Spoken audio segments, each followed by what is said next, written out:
Hello everyone, मैं हूं Anil Patidar. Magnet brains Hindi में आपका स्वागत है। दोस्तों, आज के इस लेक्चर में हम लोग क्या पढ़ने वाले हैं? आज के इस लेक्चर में हम लोग स्टार्ट करने वाले हैं कक्षा 8वीं सामाजिक विज्ञान के विषय हमारा भूगोल है दोस्तों, और उसका जो पाठ यानी अध्याय क्रमांक 5 हम लोग शुरू करने वाले हैं, जिसका नाम है उद्योग। उद्योग क्या होते हैं, जिसे हम लोग कारखाने या इंडस्ट्रीज भी कहते हैं दोस्तों। तो उद्योग क्या होते हैं और उद्योगों का वर्गीकरण क्या है, आज के इस लेक्चर में हम लोग ये सारी चीज क्लियर करने वाले हैं दोस्तों। किसी भी देश के विकास के लिए जो सबसे अहम होता है, सबसे जरूरी होता है दोस्तों, वही होता है आपका उद्योग। किसी ने दोस्तों बड़ी कमाल की बात की है कि समुद्र में डूबने से किसी की मौत नहीं होती, मौत तब होती है जब उसको तैरना नहीं आता। इसका मतलब ये है कि परिस्थितियाँ कभी भी समस्या नहीं बनती, समस्या परिस्थिति तब बन जाती है जब आपको उससे निपटना नहीं आता। तो दोस्तों, इसी के साथ शुरू करते हैं हमारा सेशन। तो हम लोग बात करेंगे दोस्तों उद्योगों के बारे में। अब आप सोच रहे होंगे कि मैंने जो बात कही है वो उद्योग से किस तरह से रिलेटेड है। दोस्तों, हमारे देश की सबसे बड़ी समस्या जो है ना, वो बेरोजगारी है।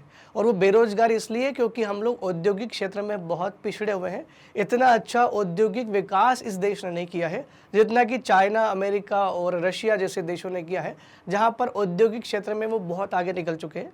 हमारे यहाँ पर हम लोग कृषि और तृतीय क्षेत्र, सेवा क्षेत्र में हम लोग बहुत आगे हैं, लेकिन हमारा जो माध्यमिक क्षेत्र, जिसको हम लोग द्वितीय क्रिया भी कहते हैं, वो औद्योगिक क्षेत्र में हम लोग बहुत पिछड़े हुए हैं। और दोस्तों, बड़ी कमाल की बात तो ये है कि पूरी भारत में सबसे ज़्यादा अगर रोजगार कोई दे सकता है इस अब हमारे बेरोजगारी को ख़त्म करने के लिए, तो वो उद्योग धंधे ही है। इसलिए सरकार को इसको बढ़ाने की ओर एक अच्छा प्रयास करना चाहिए।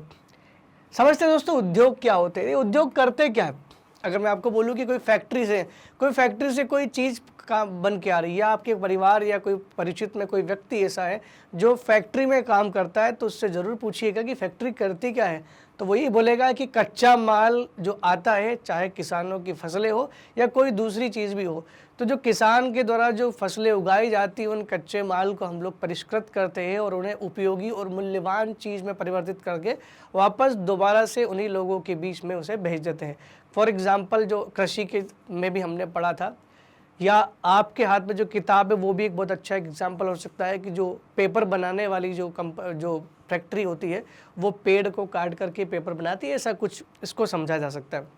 तो करना क्या है इसमें, यह है कि उद्योग करते क्या है। उद्योग का संबंध आर्थिक गतिविधि से है जो किसी वस्तु के उत्पादन, खनिजों के निष्कर्षण और सेवाओं की व्यवस्था से संबंधित है। जो किसी वस्तु के उत्पादन, खनिजों के निष्कर्षण और सेवाओं की व्यवस्था से संबंधित है। इसका मतलब कि उद्योग वो है जो, मान लो कोई चीज़ उत्पादित हो रही है, फसल का उत्पादन हो रहा है, उन उत्पादित चीज़ों या खनन से जो कोयला निकाला जा रहा है, उन चीज़ों के निष्कर्षण मतलब उनका सदुपयोग करके उन्हें सेवाओं के माध्यम से लोगों तक पहुंचाने का काम करता है। तो ये पूरी प्रोसेस में एक आर्थिक क्रिया से जुड़ा हुआ है उद्योग। यानी कोई चीज़ पहले मूल्यवान नहीं थी, उसको इतना मूल्यवान बना दिया कि उसके आपको बहुत ज़्यादा पैसे पे करने पड़ रहे हैं।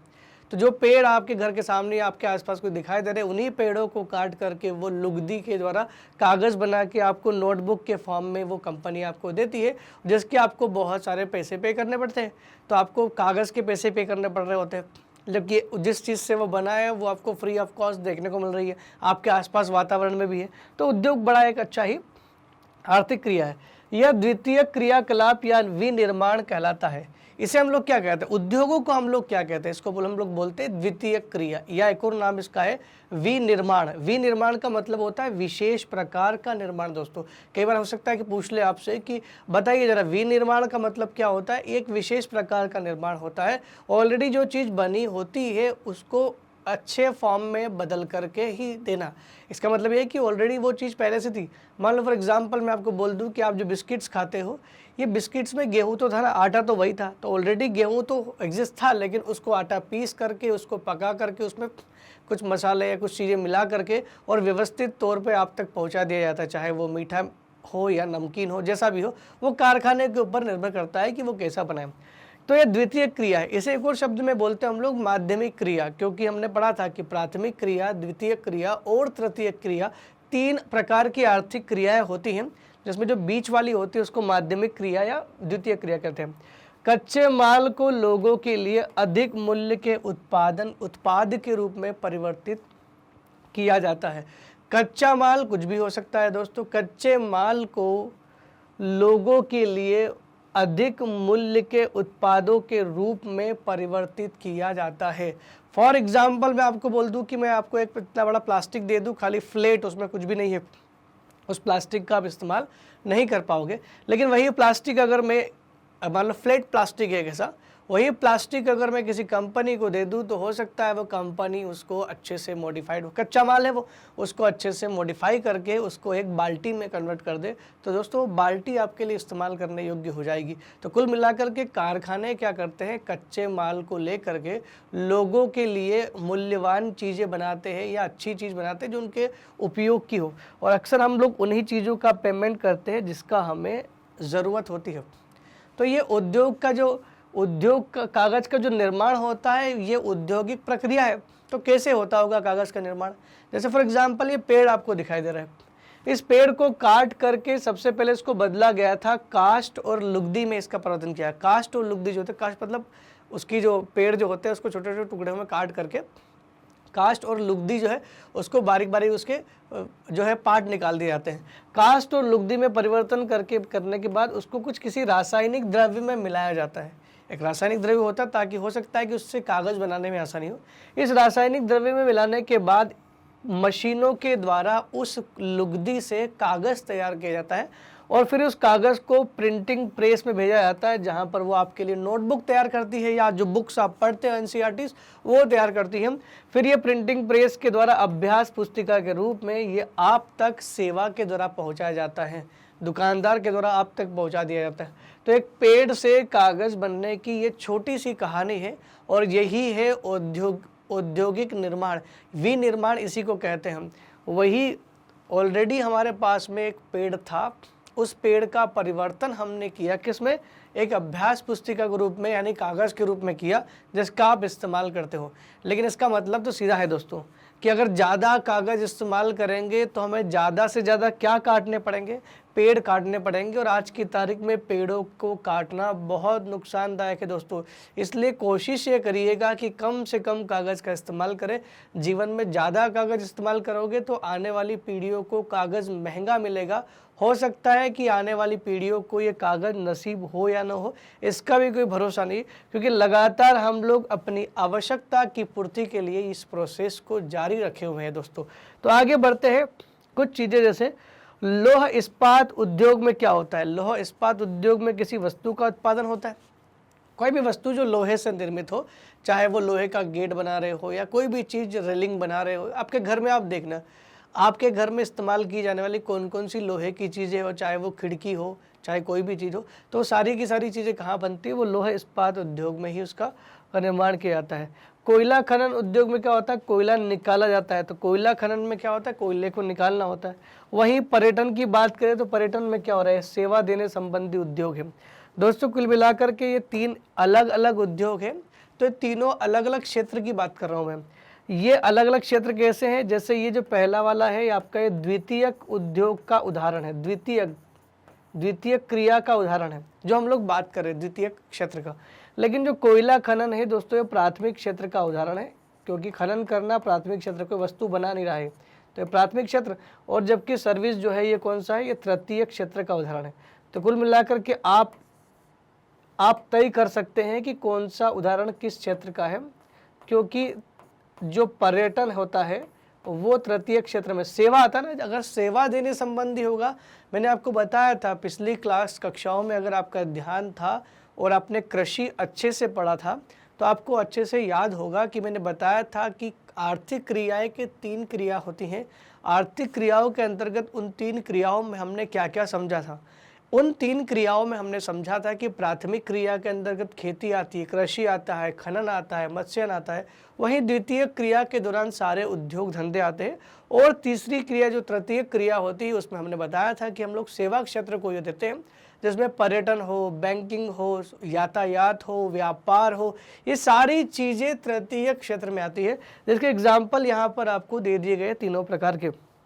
तो अगर आपको ऐसा कोई ऑप्शन दे दिया जाए, ऐसे कोई लाइन लिख के दे दी जाए तो और पूछा जाए कि बताइए ये क्रिया कौन से क्षेत्र की है, तो आप बता सकते हैं कि प्राथमिक क्रिया है या द्वितीय क्रिया है या तृतीय क्रिया है। आगे बढ़ते हैं दोस्तों, उद्योगों का वर्गीकरण।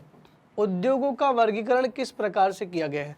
तो उद्योगों का जो वर्गीकरण किया गया है वो 3 आधार पर किया गया है। कच्चे माल वाले उद्योग, आकार के कच्चे माल के आधार पर जो उद्योग होते हैं वो आकार के आधार पर छोटे हैं कि बड़े हैं उसके हिसाब से, या स्वामित्व के आधार पर निजी है कि गवर्नमेंट है, पब्लिक सेक्टर है कि जॉइंट सेक्टर है, तो ऐसे कुछ, या सहकारी है, किस प्रकार के है। तो स्वामित्व के आधार पर कि किसी व्यक्ति का, जैसे मैं अगर आपसे पूछ लूँ कि कोई स्टील अथॉरिटी ऑफ इंडिया एक गवर्नमेंट कंपनी है, या BSNL की बात कर लो, आप सब जानते होंगे उसको, एक गवर्नमेंट कंपनी। वहीं अगर एयरटेल या जियो की बात करो तो आप बोलेंगे सर ये तो प्राइवेट कंपनी है, और जियो तो वैसे भी आप जानते होंगे रिलायंस वालों की है। तो जियो जो है वो प्राइवेट सेक्टर वाला है, जबकि वहीं BSNL जो है वो गवर्नमेंट सेक्टर वाला है। इसका मतलब स्वामित्व किसका किसका होगा? तो स्वामित्व के आधार पर तो ये हो गया। आकार के आधार पर मैंने आपको बता दिया कि बड़ा छोटा हो सकता है, बड़े आकार का छोटे आकार का हो सकता है आकृति के आधार पर। जबकि कच्चे माल के आधार पर मैं बता सकता हूँ कि उद्योग अलग अलग हो सकते हैं। जैसे फॉर एग्जाम्पल किसी उद्योग का कच्चा माल जो है वो खनिज है, तो वो खनिज आधारित उद्योग हो गया। किसी उद्योग का कच्चा माल कृषि पर है तो वो कृषि आधारित उद्योग हो गया। किसी उद्योगों का जो कच्चा माल है वो वनों से आ रहा है तो वन आधारित उद्योग हो गया। या किसी उद्योग का जो कच्चा माल है वो महासागरों से आ रहा है तो उसको बोल सकते हैं समुद्र आधारित उद्योग।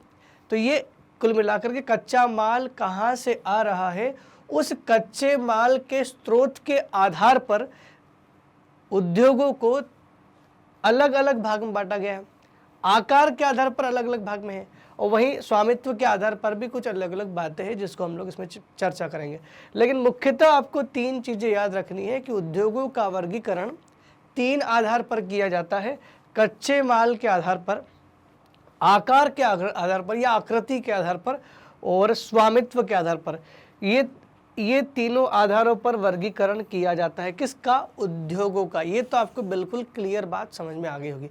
अब एक एक करके इन आधारों की भी चर्चा कर लेते हैं दोस्तों कि किस आधार में हमें क्या मिलता है। जैसे पहला हमारा आधार है, पहला हमारा आधार क्या है? कच्चे माल के आधार पर उद्योगों का वर्गीकरण। कच्चे माल के आधार पर उद्योगों का वर्गीकरण कैसे? मतलब कच्चा माल उद्योग को कहाँ से आ रहा है। मान लो फिर फॉर एग्जाम्पल कोई बिस्किट बनाने वाली कंपनी, कोई बिस्कुट बना रही है, कोई कंपनी मान लो ये बिस्कुट बना रही है, ठीक है। अब इस कंपनी को बिस्कुट बनाने के लिए क्या चाहिए? क्योंकि ये बिस्कुट काहे से बन रहा है? गेहूं से बन रहा है, तो गेहूं चाहिए इसको। इसका मतलब वो गेहूं कहाँ से लेके आएगा? किसी किसान से लेकर के आएगा ना, किसानों से लेकर के आएगा। और किसान गेहूं उगाने के लिए क्या करते हैं? कृषि करते हैं। इसका मतलब किसी बिस्किट कंपनी का जो कच्चा माल है वो कहाँ से आ रहा है? वो सीधा कृषि से आ रहा है। तो बिस्किट वाला जो उद्योग है, बिस्किट जो कंपनी है, पार्ले जी का नाम दोस्तों सुना होगा ना, बहुत फेमस है, बहुत पुराना है। तो पार्ले जी जो है ये उद्योग किस पर बेस्ड है? आपने देखा होगा पार्ले जी का जो पैकेट आता है उस पैकेट पर अक्सर आपको उस फसल का फोटो दिखाया जाता है जिससे कि उसको बनाया गया है। तो आपको गेहूं की बालियां दिखाई देगी उसमें। इसका मतलब उस उद्योग का जो कच्चा माल है दोस्तों वो क्या है? उस उद्योग का जो कच्चा माल है वो है कृषि, यानी कृषि से जो गेहूं मिल रहा है वही उसका कच्चा माल है दोस्तों। तो यहाँ पर एक बात समझ में आ गई होगी। दूसरी चीज बता देता हूँ, ये तो एक आपको एग्जाम्पल हो गया। मान लो कोई कागज बनाने वाली कंपनी है, कोई कंपनी क्या बना रही है? कागज बना रही है। तो कागज बनाने के लिए उस कंपनी को कच्चा माल चाहिए, ठीक है। तो कच्चे माल के लिए, कागज के लिए क्या चाहिए? कागज के लिए चाहिएगा उसको लकड़ी, क्योंकि उसी से तो बनता है वो, कास्ट से, लुगदी से। लुगदी जो होती है ना, जो पेड़ों से निकाली जाती है, पेड़ों को काट के उससे इसका निर्माण होता है। मैं कह सकता हूँ कि कच्चे माल, कागज के लिए कच्चा माल क्या हो गया? लकड़ी या लुगदी। तो लकड़ी या लुगदी है क्या? लकड़ी या लुगदी क्या है? ये वनों से प्राप्त होती है ना, पेड़ों से प्राप्त होती है। तो वनों से कागज को कच्चा माल मिल रहा है। इसका मतलब कागज वन आधारित उद्योग है। इससे पहले बिस्किट का पढ़ा था, वो कैसा था? वो कृषि आधारित उद्योग है।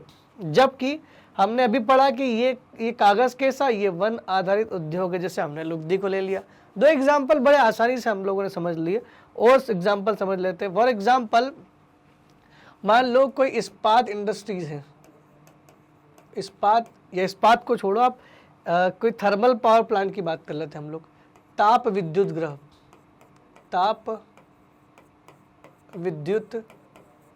ग्रह, ये ताप विद्युत गृह क्या करता है, बिजली प्रोड्यूस कर रहा है। ये करता क्या है, ये बिजली बनाता है। तो बिजली बनाने के लिए इस ताप विद्युत गृह के लोग को क्या चाहिए, इसको कच्चे माल के रूप में क्या चाहिएगा, आप बताइए। कच्चे माल के रूप में इसको चाहिएगा दोस्तों कोयला। और कोयला कहाँ से निकाला जाता है, कोयला निकाला जाता है खनन के द्वारा। कोयला एक खनिज है, तो खनिज पर इसका कच्चा माल जो है, खनिज इसका कच्चा माल है। इसका मतलब समझ सकता हूँ मैं कि जो बिजली है, ताप विद्युत जो थर्मल पावर है, वो किस आधार पर है, वो खनिज आधारित उद्योग है जिसमें खनिजों का इस्तेमाल किया जाता है। या फिर ऐसा बोल दो कि कोई इस्पात इंडस्ट्रीज है, कोई स्टील अथॉरिटी ऑफ इंडिया मान लो, तो उसको स्टील बनाने के लिए क्या चाहिएगा, उसको कच्चे माल के रूप में खनिज चाहिएगा ना। वो खनिज निकलवा के स्टील को कन्वर्ट करेगा फिर, तो वो उसको कन्वर्ट करके आपको लिए वो अच्छे से पात्र बना सकता है। तो वो खनिज आधारित उद्योग है। रही बात महासागरीय उद्योग की, तो मान लो टाटा नमक सबने खाया होगा दोस्तों। टाटा नमक सब जानते ही है। आपको पता है नमक कहाँ से बनता है। ये टाटा नमक की अगर मैं बात करूँ तो आप बोलोगे सर नमक तो समुद्र से बनता है, झीलों से बनता है। तो नमक जो है मान लो किसी समुद्र से बनाया गया ना, समुद्र से का जो पानी होता है वो खारा होता है, और महासागरों के जल से ही तो नमक बनाया जाता है। तो टाटा जो नमक होता है, टाटा कंपनी, उसको नमक बनाने के लिए किस पर डिपेंड होना पड़ेगा, उसका जो कच्चा माल है वो कहाँ से मिल रहा है, समुद्र से मिल रहा है। तो मैं बोल सकता हूँ कि ये उद्योग जो नमक वाला है ये किस पर डिपेंडेंट है, समुद्र आधारित उद्योग।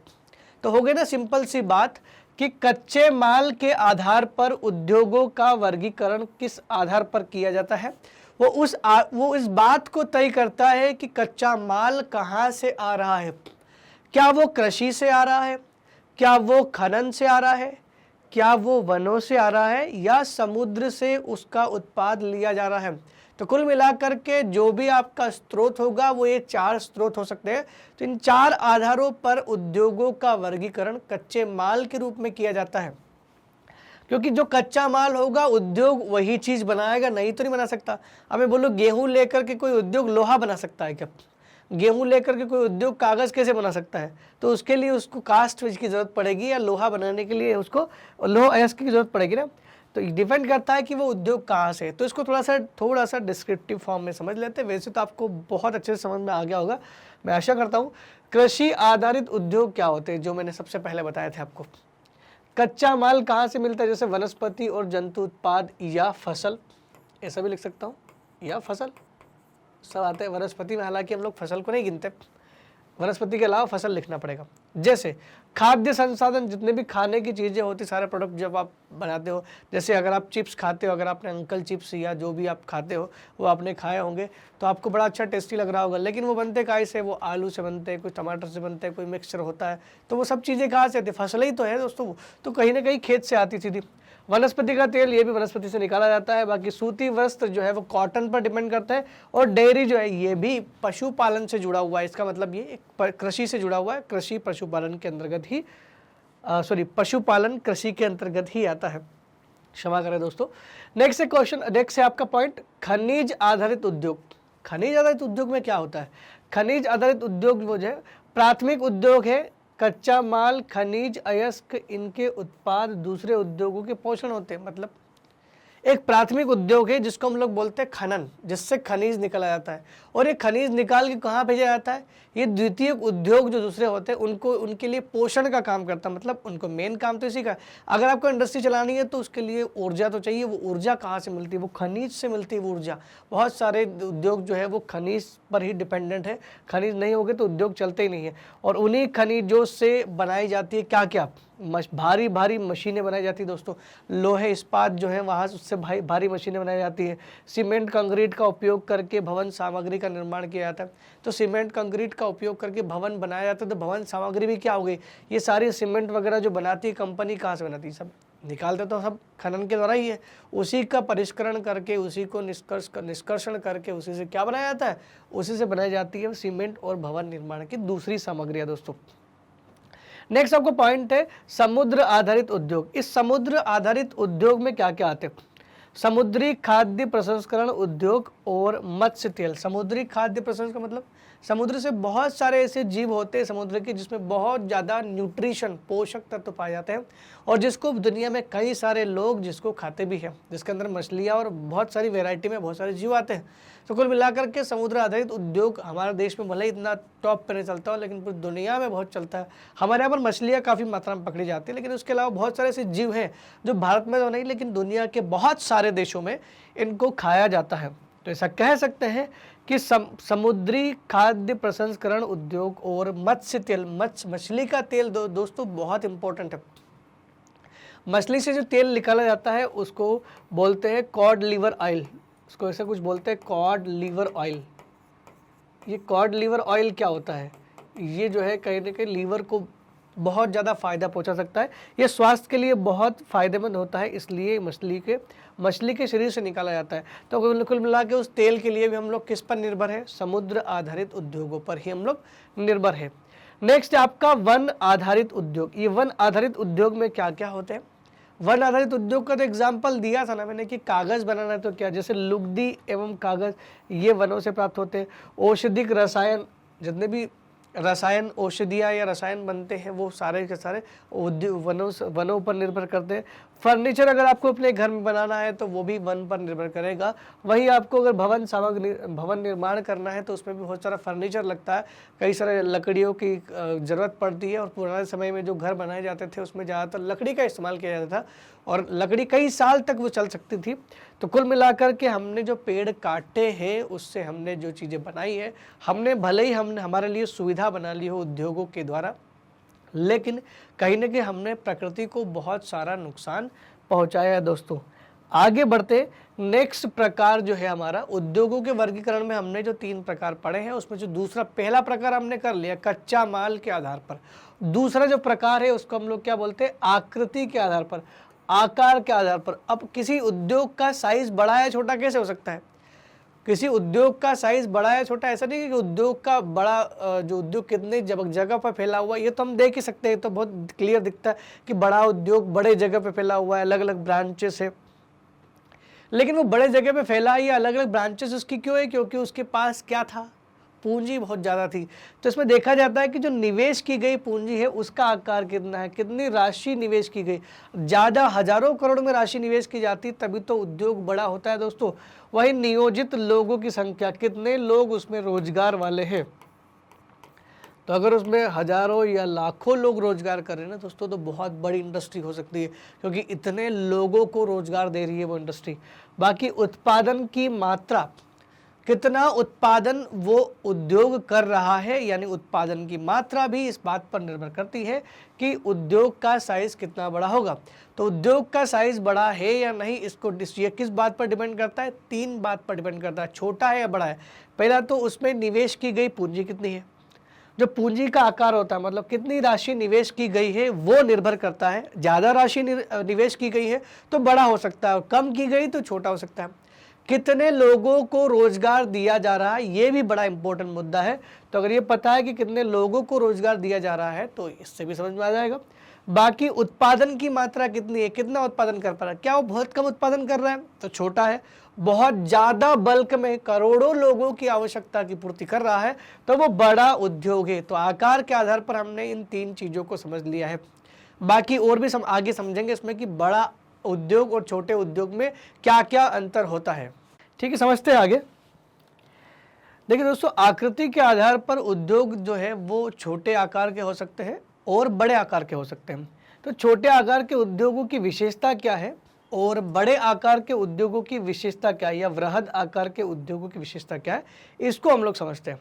जैसे कोई उद्योग बहुत छोटा है, छोटे उद्योग में कौन कौन आते हैं? उसमें आते हैं कुटीर उद्योग और घरेलू उद्योग। ये कुटीर उद्योग और घरेलू उद्योग क्या होता है? जैसे घर में अगरबत्ती बनाना, झाड़ू बनाना, ये हमारा प्राचीन परंपरा है, भारत में पहले से ही चल रहा था। ये जब दुनिया में उद्योगीकरण नहीं हुआ था या भारत में उद्योग धंधे या मशीनें नहीं आई थी तब भारत में कैसे बनती होंगी चीज़ें। आप ज़रा सोच करके थोड़ा विचार करके सोचिएगा कि कैसे भारत में जब इंडस्ट्रीज़ नहीं आई थी, मशीनें नहीं आई थी, उसके बाद भी चीज़ें तो बनती थी।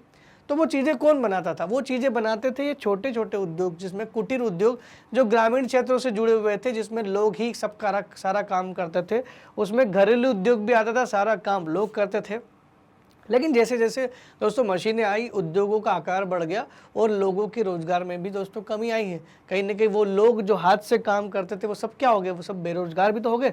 निर्माण कार्य से होता है इन छोटे उद्योगों में, सारा निर्माण जो होता है वो हाथों से होता है दोस्तों। उसके अलावा टोकरी और मिट्टी के बर्तन, टोकरी तथा जो मिट्टी के बर्तन होते हैं वो इसके एग्जाम्पल है कि इन छोटे छोटे उद्योगों में क्या क्या चीज़ बनाई जाती है। जैसे टोकरी बनाई जाती है, मिट्टी के बर्तन बनाए जाते हैं। उसके अलावा कम पूंजी और कम से कम प्रौद्योगिकी का उपयोग किया जाता है। इसमें एक तो बहुत कम पूंजी की आवश्यकता होती है क्योंकि एक तो ग्रामीण क्षेत्रों से जुड़े हुए हैं, इसमें लोग काम कर रहे हैं जिनकी आय वैसे ही बहुत कम है और उस समय तक, और इनके लिए कोई अलग से ऋण की व्यवस्था भी नहीं थी, तो ऐसे में इनके पास पूंजी तो नहीं है और रिस्क भी ले नहीं सकते। ऐसे में इनके पास प्रौद्योगिकी भी बहुत कम है। तो छोटे उद्योग जो होते हैं, कुटीर उद्योग, उनमें एक तो तकनीकी का इस्तेमाल भी बहुत कम किया जाता है और साथ ही साथ पूंजी का उपयोग भी बहुत कम है। इसमें पूंजी की लागत भी बहुत कम लगती है। क्यों? क्योंकि इसके निर्माण की जो प्रक्रिया है दोस्तों वो बहुत धीमी है और उत्पाद की जो मात्रा है वो भी बहुत कम होती है, क्योंकि ये कई दिनों में कई महीने लग जाते हैं बहुत सारे प्रोडक्ट बनाने में। इतना तो एक बड़ा सा उद्योग 1 या 2 दिन में बना देगा, उतने में इसको 2, 3, 4 महीने लग जाएंगे, लेकिन फिर भी उसमें सारा काम हाथों से हो रहा है। अब बात करते हैं कि वृहद जो उद्योग होते हैं बड़े बड़े, उनकी विशेषता क्या है। एक तो इसमें पूंजी निवेश बहुत अधिक होता है, बहुत ज़्यादा मात्रा में इसमें पैसा लगाया जाता है। प्रयुक्त तकनीकी जो होती है वो भी उच्च स्तरीय होती है। जो टेक्नोलॉजी का इस्तेमाल किया जाता है, जो तकनीकी का इस्तेमाल किया जाता है वो बहुत उच्च स्तरीय प्रकार की होती है। यानी बहुत उसमें आपको ज़्यादा मजदूर की आवश्यकता नहीं पड़ेगी, वो ऑटोमेटिक होती है। उच्च स्तरीय का मतलब होता है जो एक तो गलतियाँ कम करे और परफेक्ट प्रोडक्ट बनाए, और साथ ही साथ ज़्यादा मजदूर की आवश्यकता भी ना, वो ऑटोमेटेड मशीन हो, ऐसा कुछ। उसके अलावा ऑटोमोबाइल और भारी मशीनों का उत्पादन किया जाता है। इसमें भारी भारी मशीनें बनाई जाती हैं और ऑटोमोबाइल जैसे फॉर एग्जांपल कार बनाना, बाइक बनाना, ट्रक बनाना, इसी जितने भी परिवहन के संसाधन हैं सब ऑटोमोबाइल्स में आते हैं। तो मोटर कार, यान, जहाँ सारी चीज़ें बनाई जाती है, ये सब बड़े बड़े उद्योगों में होता है दोस्तों। उसके अलावा बड़ी मात्रा में वस्तुओं का उत्पादन किया जाता है। तो बड़ी मात्रा में वस्तु का उत्पादन मतलब यहाँ पर कम मात्रा में वस्तुओं का उत्पादन होता है, यहाँ पर बड़ी मात्रा में वस्तुओं का उत्पादन होता है। छोटे आकार के उद्योग में सारा काम हाथों से होता है, जबकि बड़े आकार के उद्योग में सारा काम मशीनों से होता है। 2 फोटो के माध्यम से, 2 फोटोज आप देख रहे हैं, इनके माध्यम से ये बताया गया है कि भारी उद्योग में, बड़े उद्योग में और छोटे उद्योग में क्या अंतर है। यहाँ देख पा रहे होंगे कि पहले फोटो में 2 आदमी लगे हुए हैं और वो हाथों से कुर्सियां बना रहे हैं। लकड़ी के जो कच्चा माल है उससे, उसका इस्तेमाल करके देखो ये छोटी छोटी कुर्सियां वगैरह जो घरों में इस्तेमाल होती है वो बनाते हैं। और फिर ये बाजार में क्या अपने खुद से बेचने जाते हैं, यानी कंपनी खुद बेचने नहीं जाती कभी माल, वो तो प्रचार करके सीधा मार्केट में पहुंचा देती है, अपने आप सामान जो है बिक जाता है क्योंकि उसका प्रमोशन हो जाता है। अब बेचारे ये प्रमोशन नहीं कर सकते क्योंकि प्रौद्योगिकी नहीं है, पैसा नहीं है, कुछ भी नहीं है, और साथ ही साथ इनको पूरा दिन लग जाता होगा एक कुर्सी बनाने में। ऐसी 1000 कुर्सी एक दिन में बना के फेंक देती है कंपनी। लेकिन कुछ चीज़ें ऐसी होती है जो दोस्तों हाथों से ही बनाई जाती है, जैसे ये जो बना रहे हैं ना कुर्सी, ये हाथ से ही बन सकती है। उसके अलावा नीचे देख रहे हैं आप बड़ा भारी उद्योग जो ऑटोमोबाइल, कार बना रहा है, कार बनाने वाली इंडस्ट्रीज वो कार बनाई जा रही है। तो कुल मिला करके इन दोनों में डिफ्रेंशिएशन समझ सकते हैं आप कि छोटे उद्योग और बड़े उद्योग में क्या अंतर होता है। ठीक है, तो ये उद्योगों का जो वर्गीकरण है किसके आधार पर बताया मैंने, उद्योगों का वर्गीकरण मैंने आकार के आधार पर बताया। अब तीसरा वर्गीकरण हम लोग पढ़ने जा रहे हैं जिसको हम लोग बोलते हैं स्वामित्व के आधार पर उद्योगों का वर्गीकरण। स्वामित्व के आधार पर उद्योगों का वर्गीकरण कैसे किया जाता है, जैसे मान लो कोई इंडस्ट्री है, उस पर केवल एक ही इंसान या कुछ लोगों का स्वामित्व में है, वो उन लोगों की वो इंडस्ट्री है, सरकार को उसमें 1% भी योगदान नहीं है, तो उसको हम लोग क्या बोलते हैं, निजी क्षेत्र की कंपनी। तो जो पहला वर्गीकरण है उसको हम लोग क्या बोले, निजी क्षेत्र के आधार पर कि वो प्राइवेट कंपनी है। दूसरा, सार्वजनिक क्षेत्र की कंपनी, यानी जो पूरी तरह से सरकार के अंडर में है। दोस्तों सार्वजनिक क्षेत्र की कंपनी उस कंपनी को कहते हैं जो पूरी तरह से सरकारी कंपनी हो, जिस पर सरकार का पूरा कंट्रोल भी सरकार का चलता है और चलाती भी उस कंपनी को कौन है, सरकार ही है, तो उसको बोलेंगे सार्वजनिक। सरकार से मतलब राज्य सरकार हो या केंद्र सरकार हो, हमारा देश उसको चलाता हो।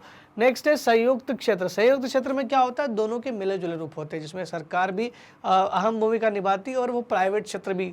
तो व्यक्ति और सरकार दोनों मिल करके किसी कंपनी का संचालन भी करे और कंट्रोल भी करे, तो उसको हम लोग क्या बोल सकते हैं, संयुक्त क्षेत्र की जो है कंपनी बोल सकते हैं। उसका स्वामित्व जो होता है दोनों का होता है, शेयर बराबर उसमें बांटे जाते हैं।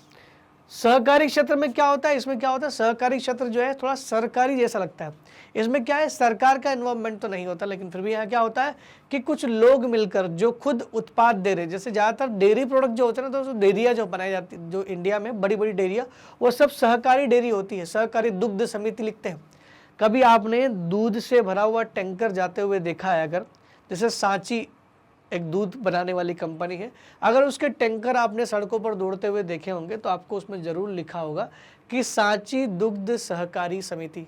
अगर आपने अमूल के टैंकर या सुधा डेयरी के टैंकर या कोई भी सौरभ दूध या बहुत सारे दूध चलते ही है इंडिया में, अगर आपने उस डेयरी प्रोडक्ट के जो टैंकर है या उस डेयरी उसका पाउच ही आपने खरीदा होगा ना दूध का, उस पर भी लिखा होता है सांची सहकारी दुग्ध समिति, अमूल सहकारी दुग्ध समिति। तो ये सब क्या है, ये सब जो है सहकारी है। इसमें क्या है, उत्पादक को जो खुद दूध प्रोड्यूस करवाते हैं, जो मतलब जो दूध लेकर के आते हैं, उन सब लोगों को मिल करके जब लोग स्वयं मिल करके थोड़ा थोड़ा पूंजी दे करके एक उद्योग बना दे तो उसको बोलते हैं दोस्तों सहकारी उद्योग। उसको हम लोग कोऑपरेटिव सोसाइटी के नाम से भी जानते हैं।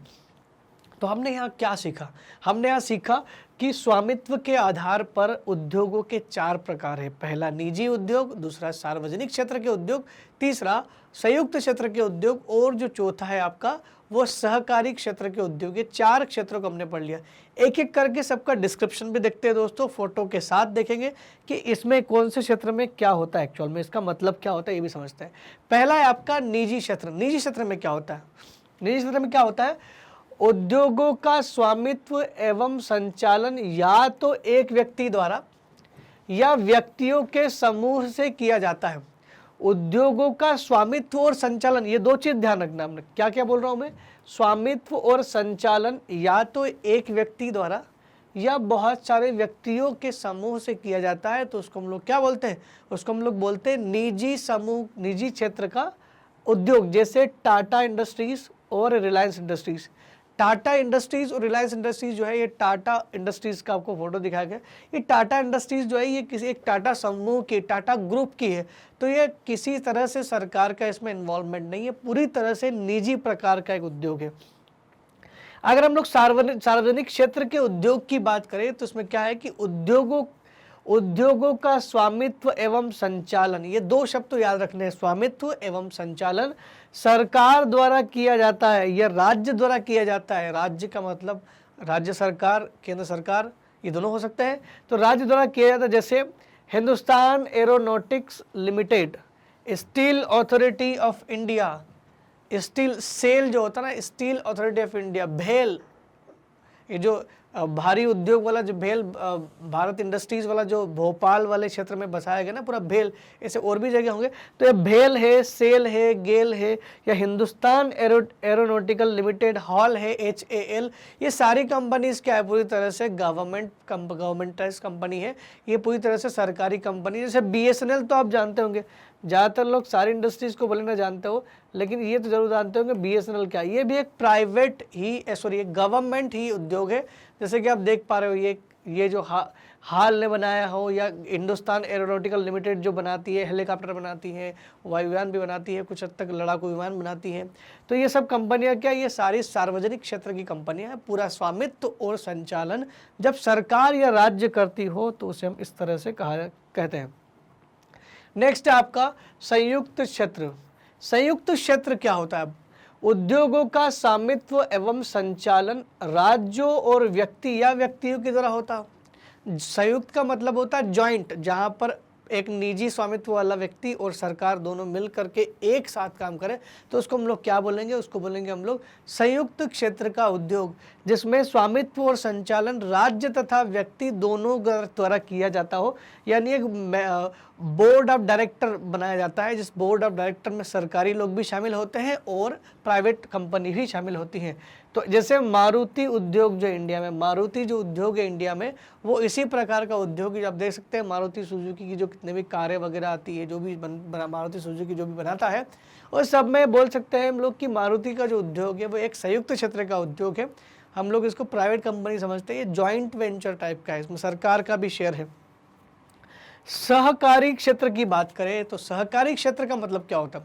सहकारी क्षेत्र का मतलब होता है कि जिन उद्योगों का स्वामित्व और संचालन कच्चे मालों के उत्पादकों या पूर्तिगारों और कामगारों या दोनों द्वारा होता हो। इसको समझना है दोस्तों, ये है क्या सहकारी। पहले तो मैंने आपको बताया कि इसमें क्या होता है, कुछ लोग मिलकर के कुछ पूंजी लगाते हैं, या कुछ जो लोग इस धंधे को खोल रहे हैं, इस उद्योग को खोल रहे हैं, वो अपना उत्पाद खुद दे रहे हैं, या अपने खेतों से या अपने घरों से दे रहे हैं, तो वो सब मिलकर बराबर बराबर का हिस्सा दे रहे हैं, तो उसको सहकारी उद्योग कह सकते हैं।